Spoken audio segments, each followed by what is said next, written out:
اسلام ضلع پښین د کابینه غړي او د تحصیل غړي زه د هر څه سمخ کې د ملګرو صدا پښتنه کوم چې د نن وروسته چې دغه جلسې ته قائد جمعیت حضرت مولانا فضل الرحمن صاحب ادام الله ظله خپل قیمتي خطاب وکړي د نن څه وروسته به فیصله په ایوان کې که به په میدان کې ما ته والله عالم چې د اواز لږ کمې ده چې څونې توقع اواز هغونې نه سو پورته فیصله به په ایوان کې د نن وروسته که به په میدان کې جزاک الله موږ دغه کلک او یقین لرو چې انشاءالله العزیز د 2018 د بوګس انتخابات خلاف چې جمعیت علماء اسلام د قائد جمعیت حضرت مولانا فضل الرحمن صاحب ادام الله ظله در قیادت لاندې کم عظیم الشان تحریک وچلاوي نن هم د کارکنانو جذبه هغه قابل صد احترام ده د کارکنانو جذبه ژوندۍ ده نن چې قائد موږ ته کومه لیکه کش کړه پر کومه خوا باندې موږ ته حکم وکړي موږ تیار یو ټول انشاءالله او زه صرف یوه خبره ستاسو په حضور کې ږدم چې جمعیت علماء اسلام ته د 2024 په انتخاباتو کې چې کوم د منډیټ سزا ورکول سوله د جمعیت علماء اسلام کم عظیم منډیټ چې غلا سولو د دې بظاهره دوه وجوهات زما په ذهن باندې تاسو واورئ او بیا فکر باندې وکئ او دا به انشاءالله پر روان وخت کې زموږ د تحریک د جذبې دپاره کفایت هم کوي جمعیت علماء اسلام یو پر بین الاقوامي سطح باندې د مظلوم د محکوم فلسطینیانو حمایت په ډاګه سره وکړي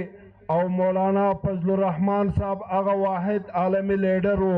چې هغه د فلسطین د آزادۍ د تنظیم د اسماعیل هانیه سره ملاقات وکړي او د هغه سره تصویرونه پر عالمي میډیا باندې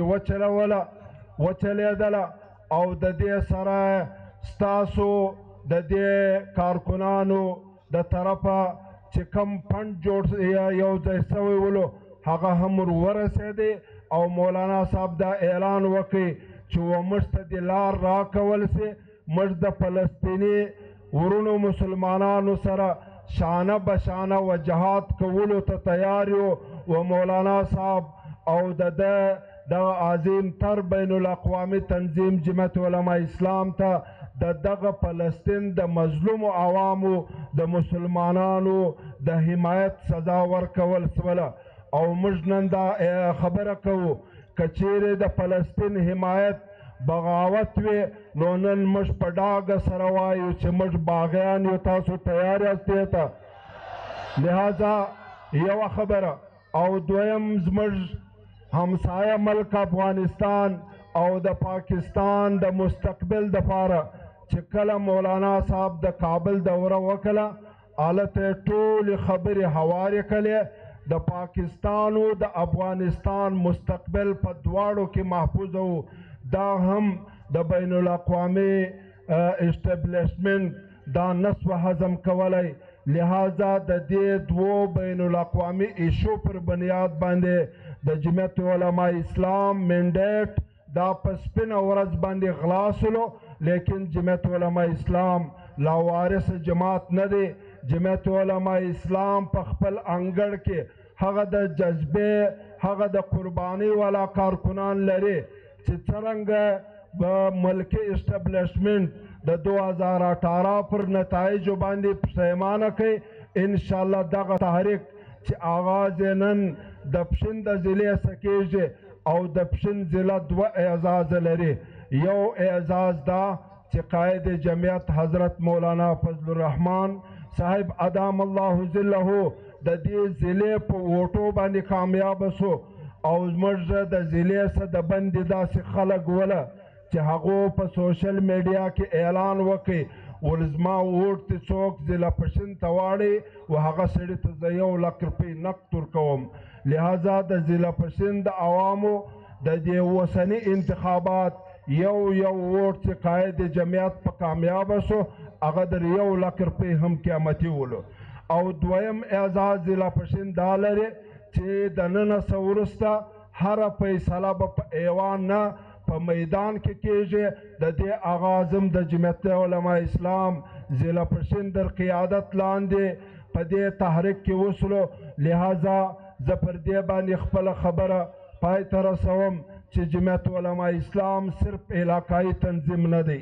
جمعیت علما اسلام فقط صوبائی تنظیم نه دی جمعیت علما اسلام فقط ملکی تنظیم نه دی بلکې جمعیت علما اسلام بین الاقوامی